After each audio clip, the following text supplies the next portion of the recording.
Sup you beautiful people. Hope you've had a fantastic day. Welcome back to another new episode of What If Naruto Became a Devil Ninja. If you guys enjoy this what if, comment down below and let me know. And go ahead and check out other what ifs in the channel after watching this video. Don't forget to subscribe and leave a like, and also share this video with your friends. Now let's start this video. Ravel nervously allowed Rias, Arena, Kaneko, and Akeno to drag her through the mall. Having never been to a human mall before or even a mall in the underworld, she was taken aback by how many people were present. They filled the hallways, sat along benches, and stuffed themselves into stores. Why are there so many people? She asked as they walked through the thick crowd. Because it's small, Rias said succinctly. Kaneko nodded. Lots of people go to the mall on Saturdays. Ravel nodded, but she didn't say anything. Maybe it was her imagination, but their group seemed to be receiving a number of leering gazes. Several men looked her way. The lecherous intent pouring from them made Ravel want to light them on fire. Are you okay, Ravel? Rias asked. I don't like the way those people are looking at us, Ravel said. Don't worry, Yakitori. If any of those guys come near us, I'll beat the crap out of them. Kaneko gave her a thumbs up. It doesn't make me feel any better when you call me Yakitori. Is this natural? Arena asked.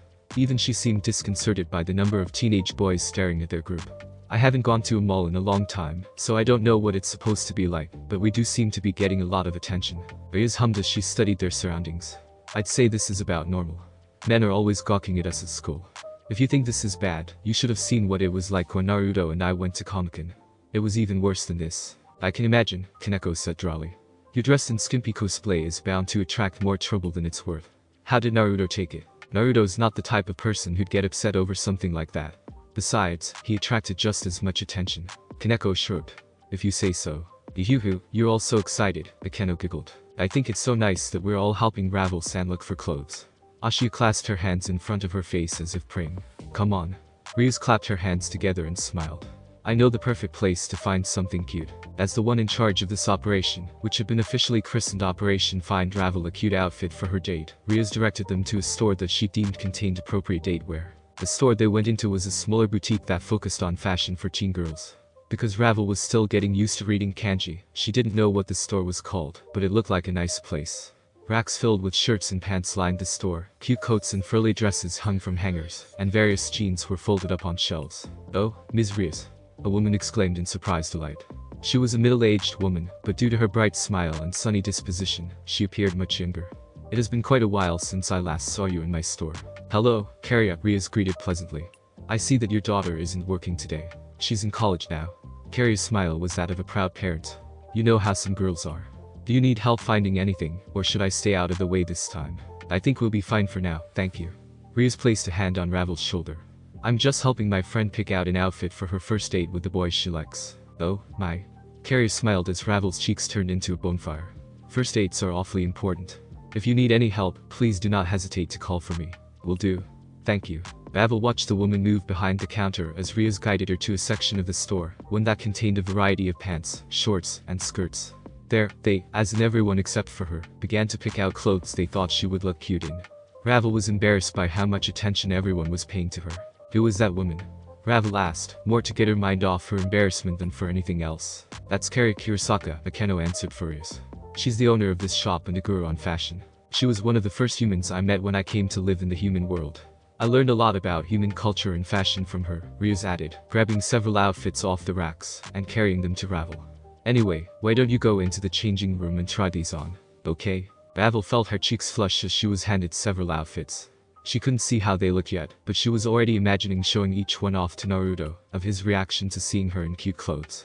The very thought made her cheeks feel like they were on fire. She made her way into the changing room, which had a place to sit and a full-body mirror.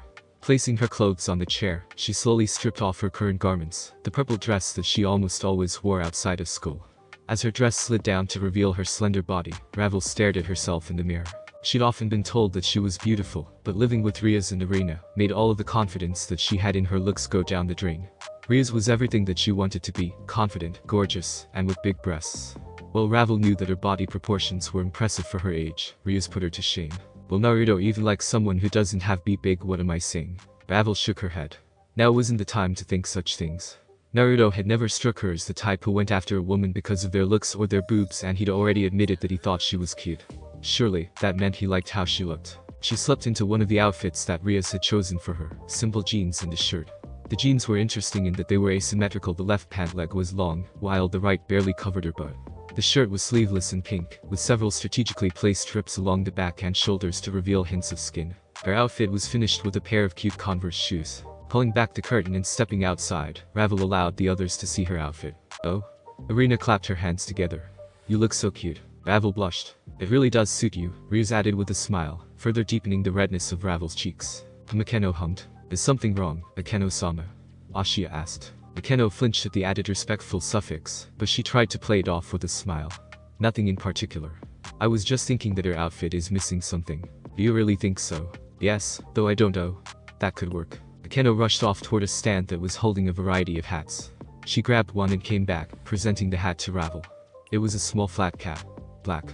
It looked like something that might have been worn in New York instead of Japan. "Wear this, Ravel-san. It will go nicely with your blonde hair and blue eyes." She looked at Rios, who nodded, and then took the hat. "Okay. Thank you." "Yuhuhu, you're welcome." Ravel put the hat on and looked at the others. She squirmed as they studied her, feeling like an animal that was being gawked at through a cage. "What do you think, Kaneko?" asked Ravel. Kaneko remained silent for several seconds, and then she gave Ravel a thumbs down.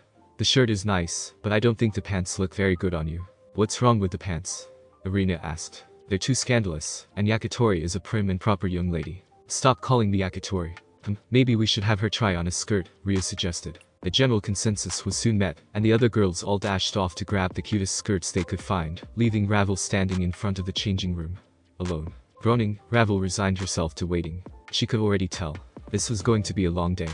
"I'm telling you, my house has become a war zone," Issei was telling Naruto and Kiba as they sat in a booth at a small diner along with Metatron, who decided to tag along. Akeno-sama and Rainer are constantly fighting about something.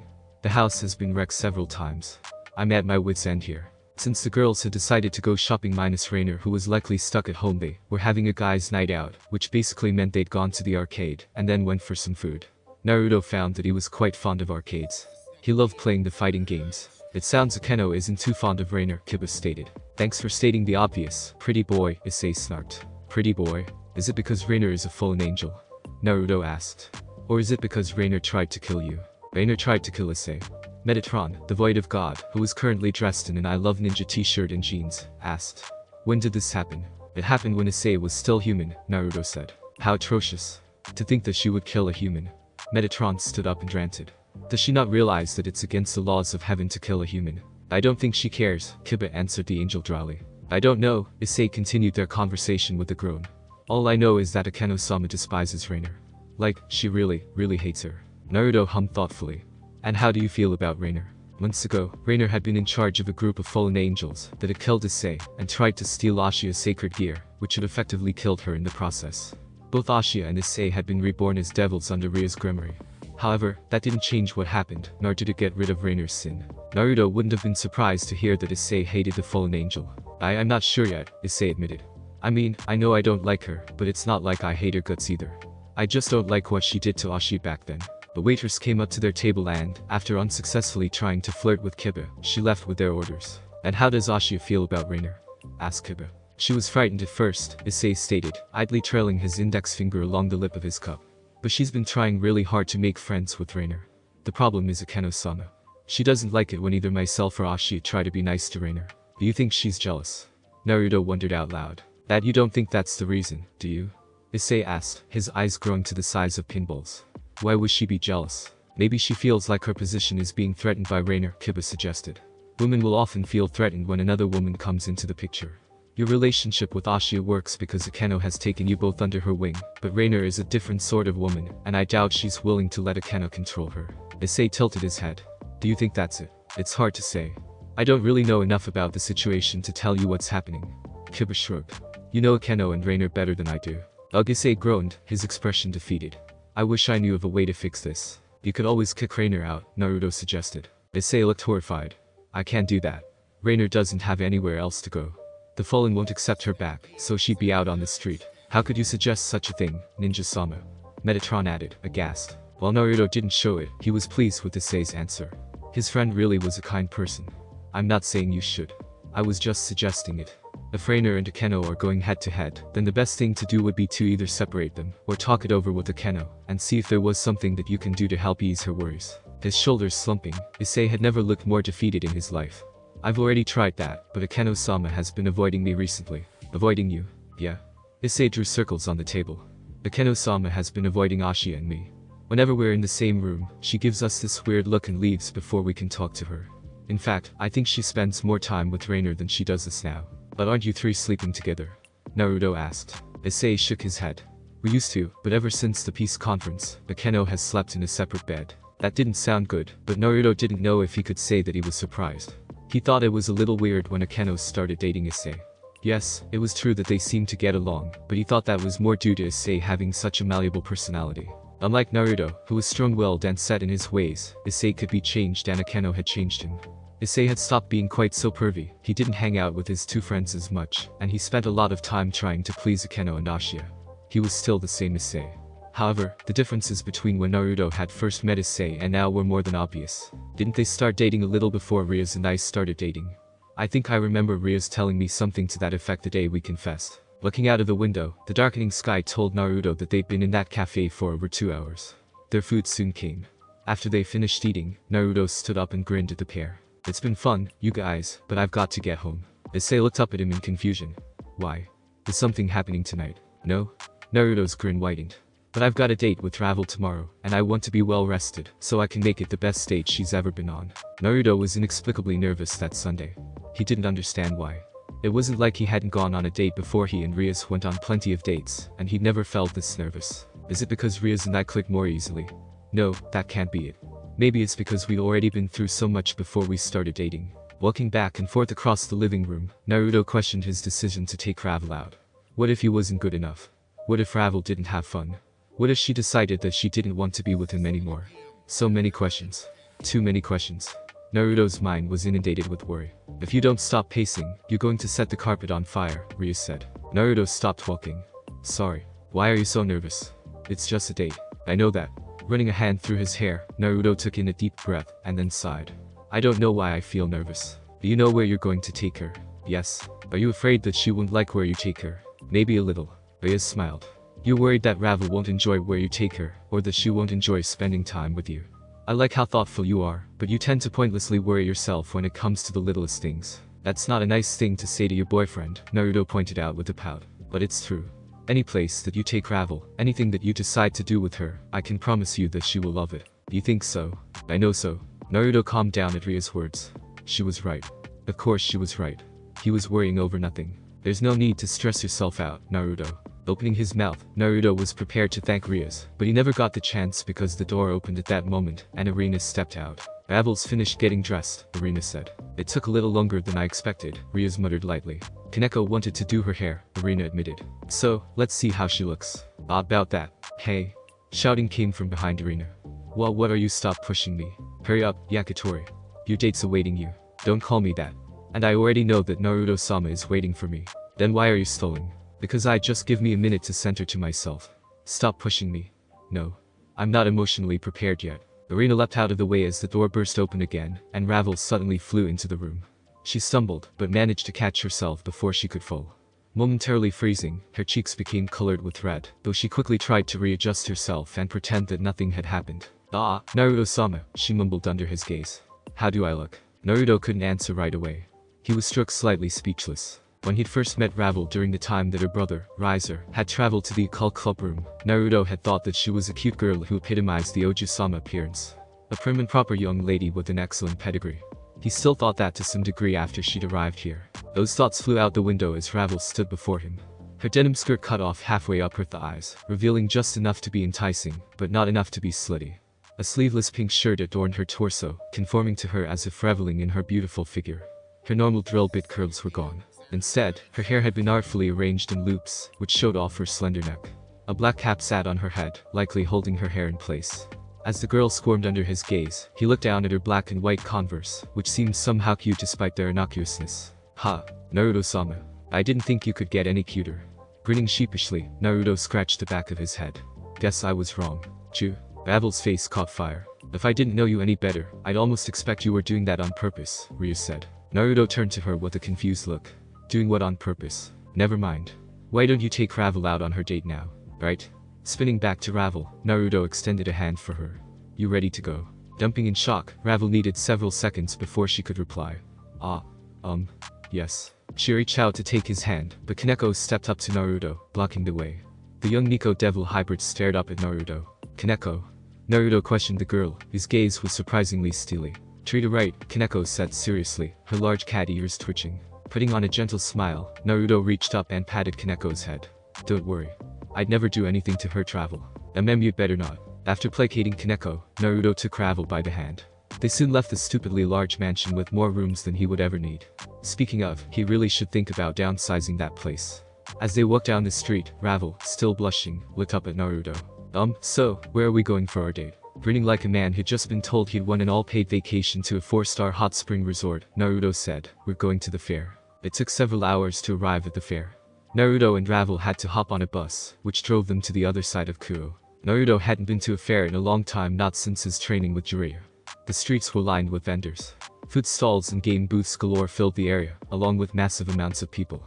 Like a tide, the crowd surged, their scents intermingling to create a poignant odor that was neither pleasant or unpleasant, but simply overpowering in how heady it was. Because he didn't want them to get separated and to keep Pervs from trying anything, Naruto had wrapped an arm around Ravel's shoulder.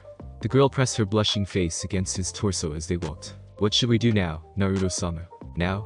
Naruto looked down at Ravel and grinned. Now, we have some fun. And have fun they did. Naruto took Ravel to all the booths. They tried out various tasty treats, played the games, and wandered through the street. One of the places they tried was, obviously, the Shiteki booth. Naruto had learned from Rias that Shiteki, or the shooting game, was a traditional Japanese game at festivals. Oi, old man. I'd like to have a try. That'll be 500 yen, said the old man behind the booth. Grinning, Naruto slapped the money on the table and grabbed the gun. He'd never held a gun before, though he'd seen some back in the elemental nations. This one was just a toy that shot caps, but still, he was kind of excited. Which prize do you want, Ravel? How about that one? Ravel pointed at a small box that contained what appeared to be sparklers. Yosh. Here we go. Naruto aimed the gun, shot and missed. Frowning, Naruto aimed once more, shot and missed again. Growling as he realized that shooting a gun was harder than he though. Naruto gave several more tries and he missed every time. Another round, old man. Naruto slapped 500 yen on the table. There's no way I'm letting some game beat me. If you say so. It looks like shooting might not be a thing, though. We'll see about that. Several more tries and 1,500 yen later, Naruto hadn't hit a single item. As he crouched on the ground, moping, an uncertain Ravel stood behind him, consoling him. It's okay, Naruto-sama. It looks like gun shooting is hard. I've never done it before either, so... that reminds me. Standing back up, his face brightening as if nothing had happened, Naruto turned to Ravel. Would you like to try the game? Me? Oh, I mean, it does look kind of fun, but... Then it's settled. Old man, give us another round. Coming right up. The old man shouted. Here you go, Ravel. Grinning, Naruto held out the gun for Ravel. She tentatively grabbed the gun. Holding it awkwardly like she'd seen Naruto do, Ravel took aim, fired and hit the box of sparklers. Whoa, Naruto whispered. Ravel you. Ravel, thinking that Naruto was about to get depressed because she'd done better than him, said, I'm sure this is just beginner's luck. I'm sure that with a little practice, Naruto-sama could. You're amazing. Why? Ravel squeaked as Naruto lifted her up and twirled her around, laughing.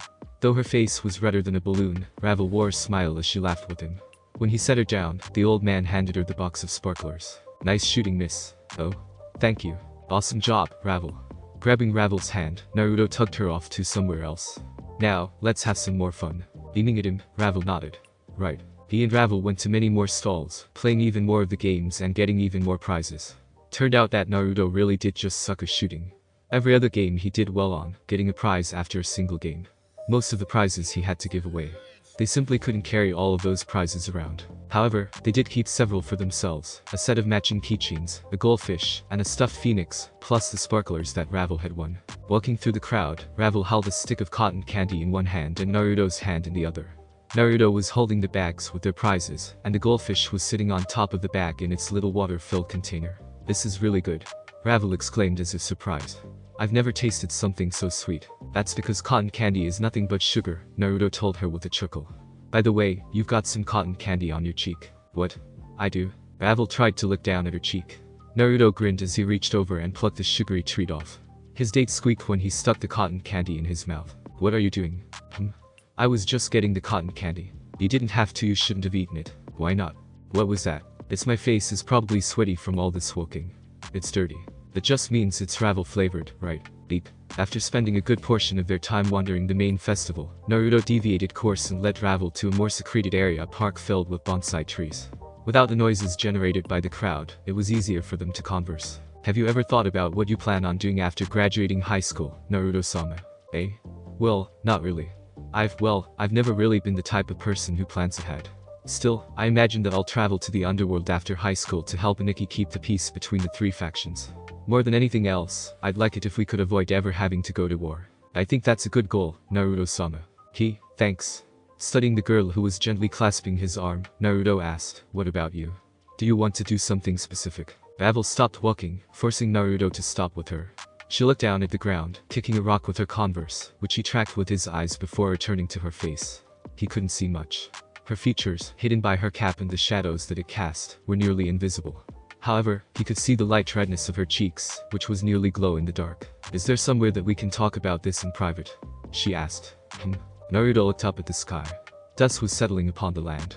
The sky was painted in hues of red, orange, purple and pink, which swirled together as if a painter had stroked his brush through a thick canvas. Several dozen meters away, rising above the bonsai trees, a Ferris wheel lit up the sky with flashing lights. Come on. Grabbing Ravel by the hand, Naruto led the girl to the Ferris wheel, where they waited in line for several minutes. Ravel never saw Naruto exchange hands with the guy manning the Ferris wheel. Holding the door open for her, he helped her into the small sitting box, and then climbed aboard himself. Once the door was locked, the Ferris wheel started again. They sat in discomforting silence for several seconds. Ravel wiggled in her seat and pressed her thighs together, as if trying to hide something embarrassing. He guessed that she felt her skirt was too short. That outfit wasn't really her style.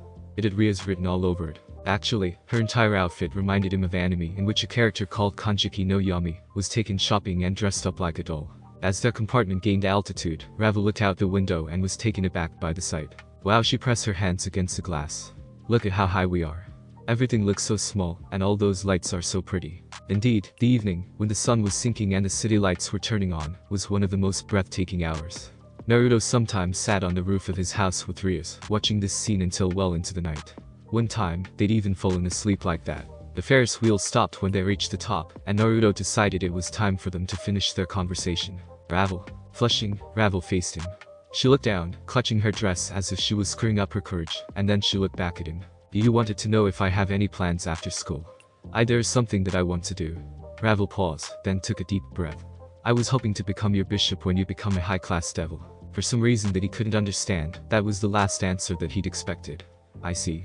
Can I ask why? Ravel was silent for a moment, but then, in a voice so soft that he could only pick it up thanks to his enhanced hearing, she spoke. When I was young, Mom used to tell me stories about heroes, how they were protective to their loved ones and fierce to their enemies, yet kind and compassionate to everyone. When I saw you fighting, you were fierce and strong. You tore through us like we were made of paper, but at the end of the day, you didn't hurt us any more than necessary. She paused, and her cheeks turned bright red. And you even were kind to me. The way you fought us, your compassion afterwards, and your protectiveness toward your friends, it reminded me of the heroes that my mom always told me stories about. Naruto didn't know if he'd ever felt this embarrassed. Listening to her story made him blush like nobody else had ever done before. It was flattering. Truly flattering. Perhaps that's why he couldn't put on his big grin and toot his own horn. When I saw that, I knew that I wanted to be your bishop, and I want to be closer to you, Naruto-sama. I don't really care if it's just as a part of your peerage. I like you a lot. I really do. So if you could just let me stay with you then Kai. Ravel squealed when Naruto pulled her into a hug. What are you? Thank you, Naruto interrupted her. Thank you for having so much confidence in me, for wanting to be with me. I'd like to become closer with you, too. Really? Yes. Then we should make a pact. A pact? Naruto stared down at Ravel, who was trying to look at him, but kept averting her eyes. It was too adorable. How could anyone so pretty also be so cute? Yes. You promise to take me on more dates, and make me your bishop when you become a high-class devil. If you do that, I'll promise to remain by your side and love you forever. Naruto didn't need to think about his choices. He already knew what he was going to do. This decision was a no-brainer. What will we seal this pact with? A handshake. A contract. A kiss. Proof. Naruto blinked when Ravel's head spontaneously combusted. Maybe he shouldn't have said kiss. Well, it was too late now. The kiss is that's the one. Ravel seemed to be having trouble speaking, which he guessed he couldn't blame her for. Taking her face in his hands, Naruto tilted her head up. Ravel stopped talking. Her pink cheeks lent her demure air that stole his breath, and her glossy lips were luring enough that he was already getting sucked into them. Leaning down, Naruto closed his eyes as he placed his lips against hers. The pair of small, delicate hands clutched his shirt. Ravel's lips were soft, impeccably so, and her kiss was tentative. Naruto took the lead. Lowering his hand from her face, he placed it against her lower bottom and lifted her onto his lap. Ravel's arms went around his waist. When they pulled back, Ravel's breathless voice was like a seductive whisper in his ears. Naruto-sama. He didn't let her say any more. Within the small Ferris wheel, Naruto and Ravel conveyed their feelings through actions instead of words. They'd spent nearly 15 minutes on that Ferris wheel, getting lost in each other's lips and scent. It had been a flustered Ravel who'd gotten off after the ride ended. Since neither of them had wanted to leave, he and Ravel stayed at the festival for a while longer. They found an abandoned place just outside of the fairgrounds and set off the sparklers that Ravel had won. Afterward, they hopped onto the bus that would take them home. Ravel fell asleep moments after the bus began moving. With her head resting against his shoulders, Naruto had to wrap an arm around her to keep the blonde from falling off. Her warm breath tickled his neck. He tried not to pay attention to the sensation, though it was hard. It was likely the result of their passionate exchange on the Ferris wheel, but Naruto was aroused. But I have to take this slowly. I can't allow my hormones ruin our relationship. Ravel wasn't like Rias. He couldn't just jump into this and expect everything to turn out right. While Rias enjoyed her independence and didn't want someone who needed to rescue her, Ravel was the kind of girl who enjoyed being swept off her feet even if she would never admit it. She needed a more delicate touch. The bus slowed to a stop, and Naruto scooped Ravel into his arms and exited. He walked down the road, reaching his Japanese mansion, and slowly entered. The lights were off. Everyone must have been asleep. His feet made nary a sound as he stealthily crept through the mansion, eventually reaching Ravel's room and carrying the sleeping princess inside. As he laid Ravel on the bed, Naruto wondered if he should let her sleep in those clothes. Maybe he should get Kaneko to slip her friend into something more comfortable. But wait, she was probably asleep. Guess there's no helping it. Ravel wouldn't be wearing her collection of cute pink nightdresses tonight. Untying her shoes, Naruto gently slid them off her feet and then placed them on the floor by her bed. He then lifted her again, pulled back the covers, and tucked the girl in. As Ravel snuggled into the warmth of her bed, he placed a kiss on her cheek before walking out of the room. Rias was waiting for him outside of Ravel's room. She wore a translucent nightgown and nothing else. Naruto's already stiff problem skyrocketed when he saw his girlfriend's nipples poking through the fabric of her gown. A glance down revealed that she was at least wearing underwear, but it was the black lacy kind, which didn't help with his problem. I thought I heard someone sneaking around, she said. Trying not to let her know how aroused he was, Naruto grinned. I'm surprised you could hear it from all the way in our room. Rias smirked. I wasn't in our room. I fell asleep on the couch while waiting for you two to return. Ah, that would explain it. Taking Naruto by the hand, Rias led him down the hall. Her hand was so smooth, and despite himself, Naruto couldn't stop from imagining that same hand wrapped around his dick instead of his hand. It shamed him to admit it, but he was really roused right now. Did you two have fun? We did. And I guess Ravel and I are officially in a relationship. You guess?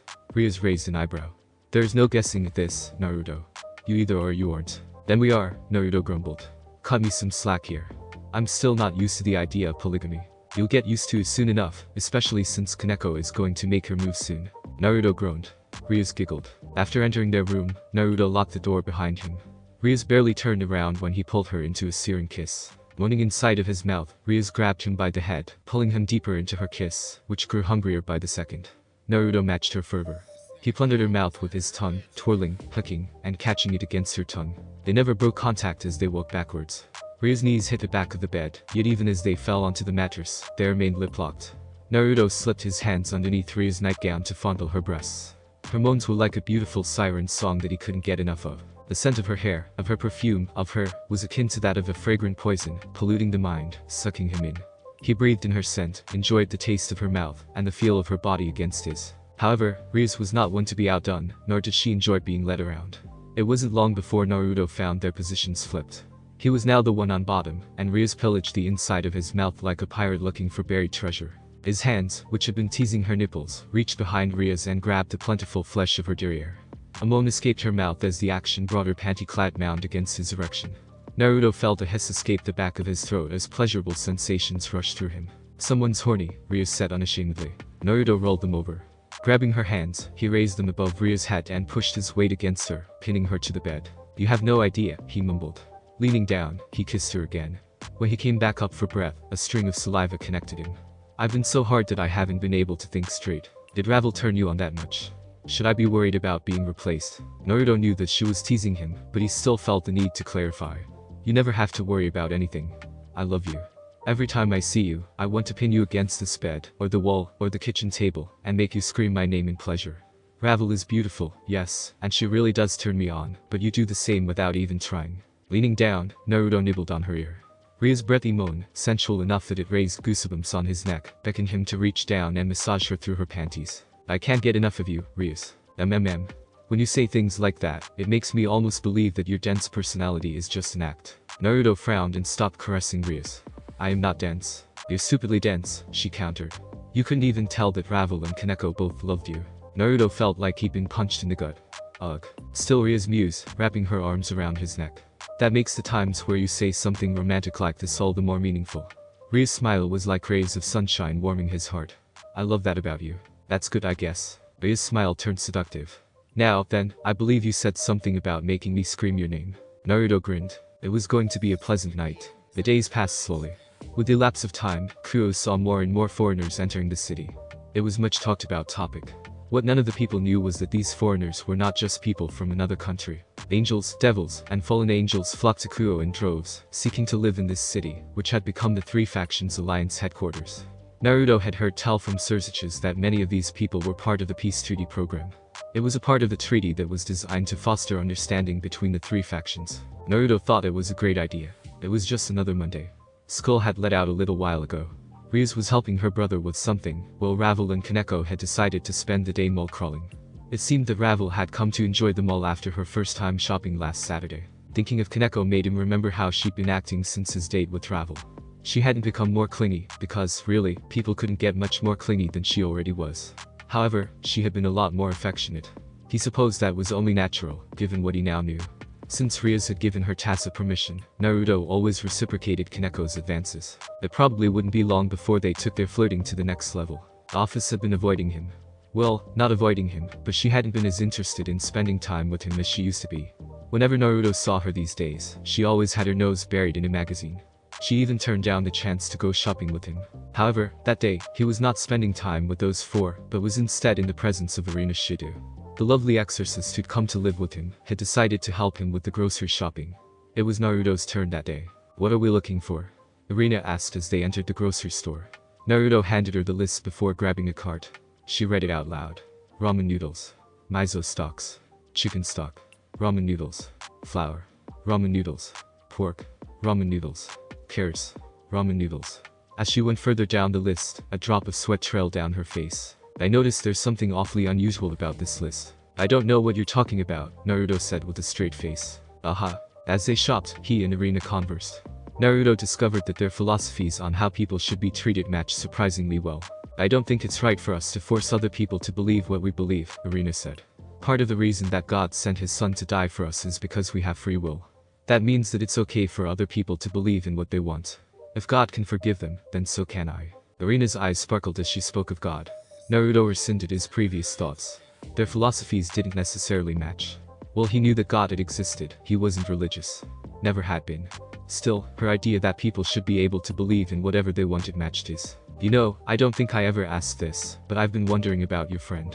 I heard that you and that blue-haired girl were really close, so why isn't she here with you? Arena grew silent, and Naruto realized that he might have stepped on a paper bomb. However, after several seconds, she gave him a smile tinged in sadness. Zenobia had a falling out with the church. I'm not really sure what happened, but I hear that she got into an argument with the Pope and stormed out. No one from the church has seen her since then. Naruto winced. I'm sorry.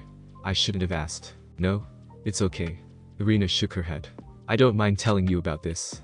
I actually feel a little better now that I've told you. In that case, feel free to talk to me anytime. Naruto plastered on a boyish grin. I'm always here, and I'm surprisingly good at listening. I will. Thank you, Naruto-san. Eh? What's with the honorific? We're friends, right? Just call me Naruto, okay? Naruto. That's better. They finished shopping and left the store carrying several dozen grocery bags.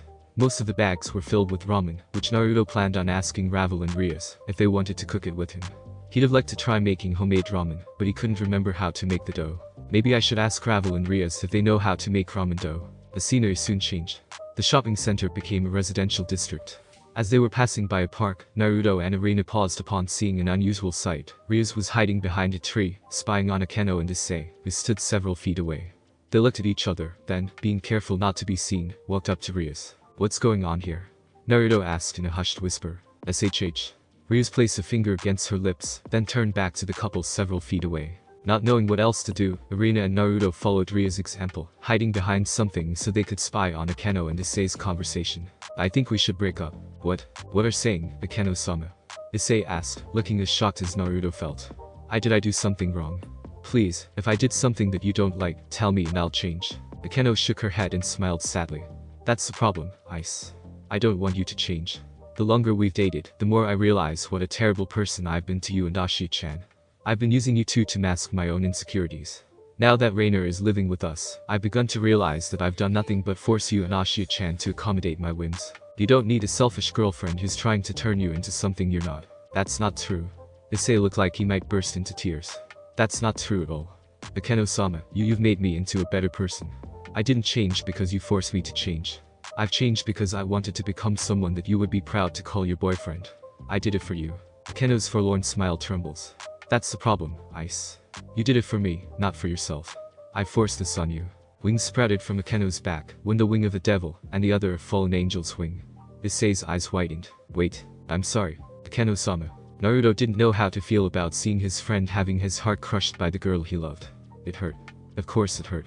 But it was mixed with so many emotions, confusion being prime among them. He didn't know why Akeno was dumping Issei. The relationship might have seemed whimsical to him, but that didn't mean they hadn't complemented each other. Akeno's sadistic nature had simultaneously tempered and fed Issei's perversion. That Issei was kind, helpful, and protective, on top of being the type of guy who wanted to please others, made what would have been a poorly put together couple work. Akeno, you idiot, Rias whispered to herself. What just happened? Irina asked.